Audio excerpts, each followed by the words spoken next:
నమస్తే, నేను అంకిత. ఆంధ్రప్రదేశ్ను నెంబర్ 1గా ఇండియాలో ఉంచాలని చంద్రబాబు నాయుడు అనుకుంటున్నారు. అయితే 2047కి ఇండియా కూడా నెంబర్ 1గా ఉండాలి అనేసి అంటున్నారు. అయితే ఈ టాపిక్ పైన డిస్కస్ చేయడానికి నాతో పాటు సీనియర్ జర్నలిస్ట్ సిఎస్ఆర్ ఉన్నారు. ఆయనతో మాట్లాడదాం. Hi sir. హలో సార్, ఇప్పుడు చంద్రబాబు నాయుడు గారిని చూస్తే ఏపీని ఇండియాలోనే నెంబర్ 1 స్టేట్గా చేయాలని ఆయన చాలా ప్రయత్నాలు చేస్తున్నారు గెలిచిన దగ్గర నుంచి. సో దట్ అయితే ఇప్పుడు ఇండియాను కూడా నెంబర్ 1 ప్లేస్లో చూడాలి 2047కి అనేసి అంటున్నారు. సో ఏపీకి ఇండియాకి ఏంటి అంటారు? ఫెడరల్ సిస్టంలో ఏంటంటే అన్ని రాష్ట్రాల యొక్క ఆదాయం బాగుంటే దేశం యొక్క ఆదాయం బాగుంటుంది. అన్ని రాష్ట్రాలకు సంబంధించినటువంటి వనరులు బాగుంటే దేశం యొక్క వనరులు కూడా బాగుంటాయి, దేశం కూడా ప్రగతి ప్రధాన ఉంటుంది. అందుకే ఫెడరల్ సిస్టంలో రాష్ట్రాల భాగస్వామ్యం అనేది కీలకం. సో ఈ రాష్ట్రాల యొక్క ప్రగతి అభివృద్ధి అనే దాని మీద ఆధారపడి ఉంటుంది భారతదేశం ఏ స్టేజ్లో ఉంటుంది ప్రపంచంలో అనేది. అందుకే నరేంద్ర మోడీ ప్రధానమంత్రిగా అయిన తర్వాత ఆయా రాష్ట్రాల్లో ప్రగతి అనేది ఏ విధంగా ఉంది అనే దాని మీద ఎప్పటికప్పుడు సమీక్ష చేస్తూ ఉన్నారు. అనేక సంస్కరణలు కూడా తీసుకొస్తున్నారు. ఆయన తీసుకొచ్చినటువంటి సంస్కరణలని మద్దతు ఇచ్చేలాగా చంద్రబాబు నాయుడు కూడా ముందుకు వెళ్తూ ఉన్నాడు. నోట్ల రద్దుకి మద్దతు ఇచ్చాడు చంద్రబాబు నాయుడు. అలాగే జిఎస్టీకి సంబంధించినటువంటి నిర్ణయానికి మద్దతు ఇచ్చాడు. అలాగే 370 లాంటి వాటికి కూడా మద్దతు ఇచ్చాడు. సో చంద్రబాబు నాయుడు ఏదైతే అనుకుంటున్నారో రిఫార్మ్స్ విషయంలో నరేంద్ర మోడీ అనుకుంటున్నటువంటి రిఫార్మ్స్ కూడా సమాంతరంగా ఉన్నాయి. కాబట్టి వాళ్ళిద్దరి మధ్య వేవ్ లెంత్ కలిసింది రాష్ట్ర అభివృద్ధి చేయటంలో కానీ లేదంటే దేశాన్ని అభివృద్ధి చేయటంలో కానీ అనేది ఇప్పుడు ఎన్డీఏలో వినిపిస్తున్నటువంటి ఒక అభిప్రాయం. అయితే ఇక్కడ చంద్రబాబు నాయుడు ఆంధ్రప్రదేశ్కి సంబంధించిన కలెక్టర్ల రివ్యూ సమావేశాన్ని పెట్టాడు సోమవారం రోజు. ముఖ్యమంత్రి అయిన తర్వాత కలెక్టర్ల సమావేశాన్ని పెట్టడం మొట్టమొదటిసారిగా ఇదే. గతంలో జగన్మోహన్ రెడ్డి 5 సంవత్సరాలు ముఖ్యమంత్రిగా ఉన్నప్పుడు ఏ రోజు కూడా ఆయన కలెక్టర్ల సమావేశం సమీక్ష పెట్టి వాళ్ళకి దిశానిర్దేశం చేయలేదు. రాష్ట్రానికి సంబంధించిన అభివృద్ధి కార్యక్రమాల గురించి ఆయన సమీక్ష చేయలేదు, చేసినట్టు దాఖలాలే లేవు. అదే విషయాన్ని చంద్రబాబు నాయుడు గుర్తు చేశారు కలెక్టర్లకి. గత 5 సంవత్సరాల్లో ఏ రోజు కూడా రివ్యూ మీటింగ్ పెట్టి డెవలప్మెంట్కి సంబంధించిన అంశాల మీద సమీక్ష చేయలేదు, ప్లస్ దానికి సంబంధించిన బ్లూ ప్రింట్ను కూడా ఎప్పుడు కూడా ప్రస్తావించలేదు. కానీ ఇప్పుడు ప్రభుత్వం మారిపోయింది.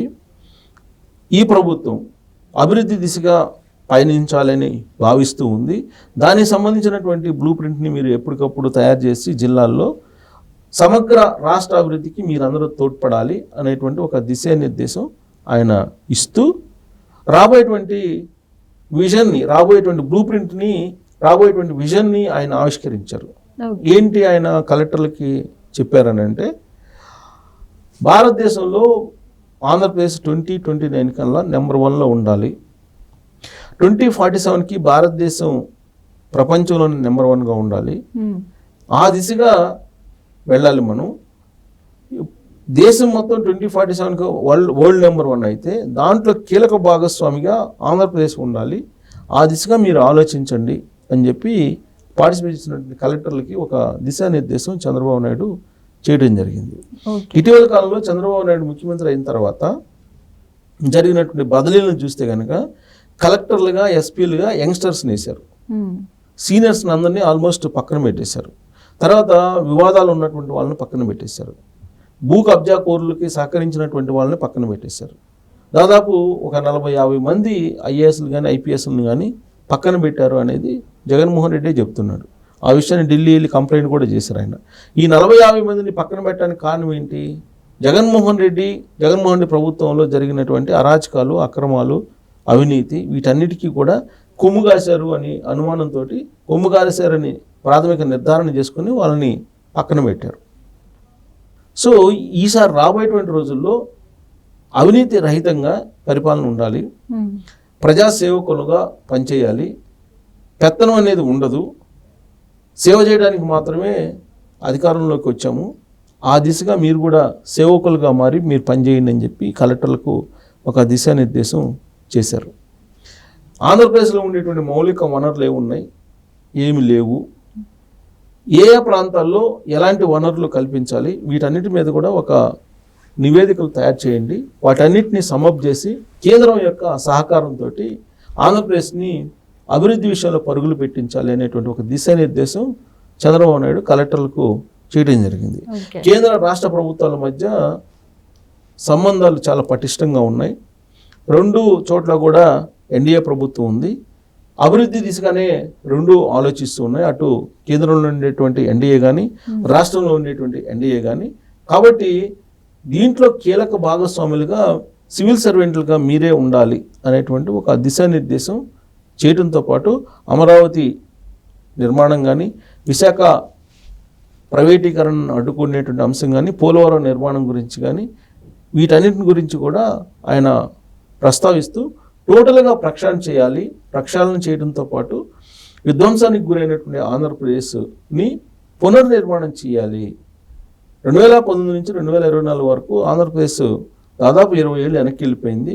అందుకే ఈసారి పటిష్టమైనటువంటి అభివృద్ధి పునాదులు వేసి ఇంకా ఎవరు వచ్చినా దీన్ని డిస్టర్బ్ చేయకుండా ఉండేలాగా మీరందరూ కలిసి సమిష్టిగా పనిచేయాలి అనేటువంటి ఒక గైడ్ లైన్ ఇవ్వడం జరిగింది ఐఏఎస్లకి Chandrababu Naidu.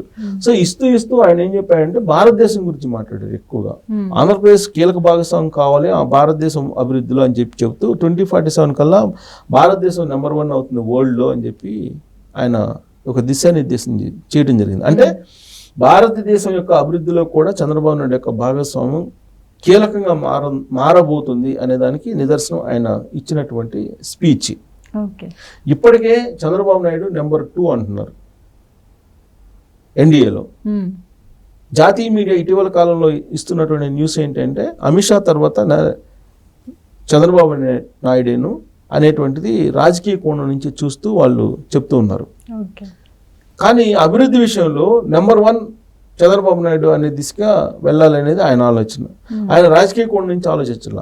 But national media మాత్రం ఆయన రాజకీయ కోణం నుంచి ఫోకస్ చేస్తూ నెంబర్ 2 పొజిషన్లో చంద్రబాబు నాయుడు ఉన్నారు దేశంలోనే. ఇప్పుడు నరేంద్ర మోడీ తర్వాత పవర్ఫుల్ లీడర్ ఎవరైనా ఉన్నారంటే చంద్రబాబు నాయుడు అని చెప్పి వాళ్ళు ఫోకస్ చేసేటువంటి ప్రయత్నం చేస్తూ ఉన్నారు.